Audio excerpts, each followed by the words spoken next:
Thank you. Thank you, Senator Scott, Senator Lee. It's great to be with you as members of the Freedom Caucus talking about something that is actually an existential crisis. And so let's just consider what the House Freedom Caucus proposal entailed. It entailed wanting to cut wasteful, weaponized, and woke spending programs to get this nation back on track. That's all it was. It's a common sense approach. We sit at $31.4 trillion in national debt today. The Biden budget plan, what they propose is a $20 trillion increase to take us to $50 trillion in national debt by 2033. And over the next 2 years, they want to raise the debt ceiling by almost $4 trillion. That's astronomical. So what did the Freedom Caucus do? They said, well, look, none of us have ever voted for a debt ceiling increase, but we would entertain it. We would consider it if we got some conditions, some things that might actually help the country. How about clawing back the student loan forgiveness plan that not only forgave debts but also restructured others for a total of, as I learned this weekend, $609 billion. $609 billion. How about doing that?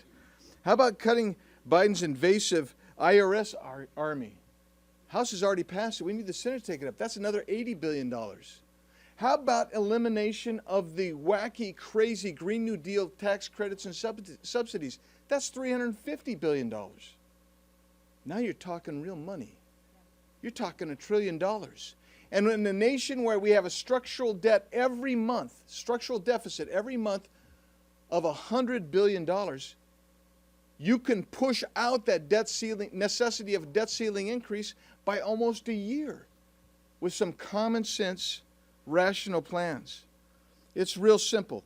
And not only that, we're not proposing anything like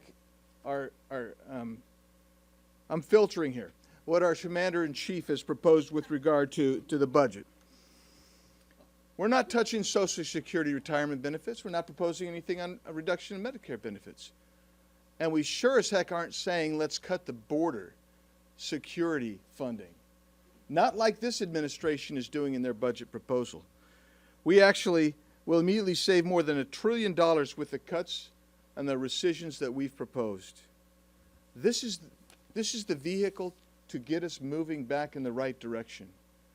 And in a country where the main driver of inflation is really one thing, and that is the out-of-control federal spending, this is an opportunity to turn back the clock on inflation. And then you throw in the fact that we have an energy policy plan as well and get our domestic energy production going again, and that will reduce costs of about 40%. Because you know who's getting hammered the most? It isn't the White House. It's not the folks that live in that bubble. It's the American citizen, the men and women who live in this country. And it's time we do something to help them and stop playing games. And I tell you what, if we enact the House Freedom Caucus plan, you don't need to raise that debt ceiling tomorrow.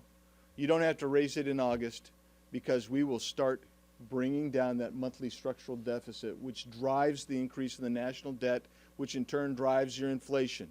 Let's stop it now. With that, I am pleased to stand with my friends from the Senate, and I will, and the men and women of the House Freedom Caucus, and I'm now pleased